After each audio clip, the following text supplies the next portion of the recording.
Welcome to The Explainer. Today, we're digging into how one of the world's biggest banks has created a playbook to not just survive financial crises, but to actually come out stronger on the other side. This is the incredible story of JPMorgan Chase's crisis strategy.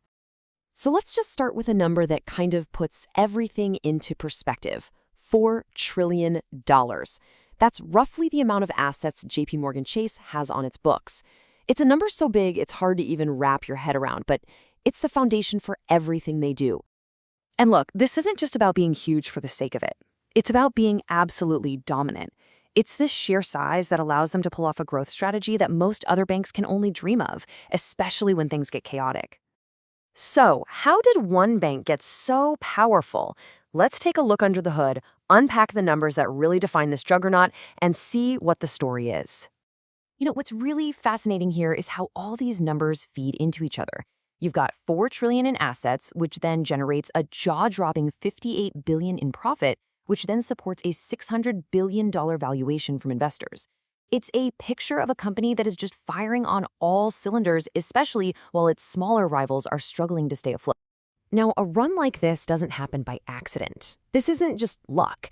It's actually the result of a very deliberate, very disciplined core philosophy that guides pretty much every big decision they make. It's their secret weapon. And at the very heart of that strategy is this one concept, a term that CEO Jamie Dimon is famous for, the fortress balance sheet. The idea is actually pretty simple, but it's powerful. You basically pile up so much capital that you become indestructible, no matter how bad the storm gets outside. And this chart, well, it shows you exactly what that looks like in the real world.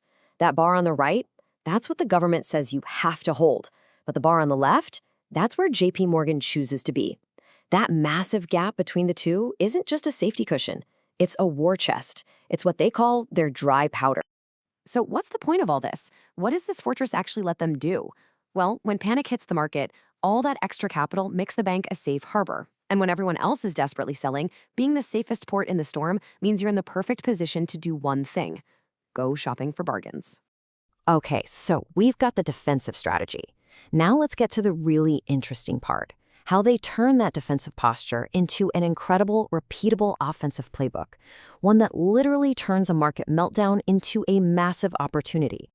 And this isn't just a theory. We have seen this exact strategy play out, clear as day, 2 separate times in recent memory, during moments of extreme financial fear. You can see the pattern. First, let's rewind the clock. The year is 2008. The global financial system is teetering on the absolute brink of collapse. And in the middle of all that chaos, JPMorgan, sitting on its fortress balance sheet, makes a move that would change the game forever.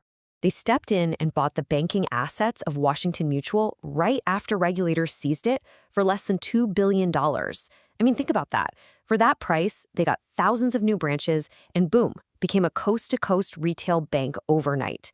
It was, without a doubt, one of the greatest deals in banking history. And it was only possible because they had the cash when nobody else did. All right, now let's jump forward 15 years to the regional banking crisis of 2023. And guess what? It was like deja vu all over again. We saw the exact same playbook, only this time it was executed with even more surgical precision. So here's how they made the decision, and it is just a masterclass in managing risk. Step 1 is crucial. You wait. You don't jump in and try to be a hero. You let the regulators do their job and seize the failing bank. Step 2, you negotiate a deal where the government agrees to share in any future losses. And then step 3, you book a profit. It's this simple 3-step process that basically eliminates all the risk. So what was the reward for that incredible patience? Well, how about an instant, one-time profit of more than $2.5 billion? Not to mention, they got a super valuable portfolio of wealthy clients. To put it simply, they literally got paid to take over a competitor. Okay, so when you see a bank winning like this over and over, acting as the government's go-to rescuer in a crisis, it naturally leads you to a pretty fundamental question about the future. Is there a catch to this strategy? So let's just boil this whole playbook down, right? In good times, you stack up cash. You keep that dry powder ready for a rainy day. Then when a crisis hits, you use that cash to buy amazing assets for pennies on the dollar. In short, you monetize fear. Now, this is a brilliant strategy, but it really relies on one key assumption.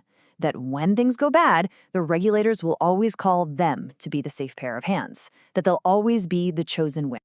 But here's the thing. Every time a crisis hits and the bank gets even bigger, it draws more and more attention from regulators. And that leads to the central question, and one I'd love to know what you think about. Is this strategy of profiting from crisis a sustainable advantage? Or is the fortress just getting so massive that it's painting a giant target on its own back? Let us know.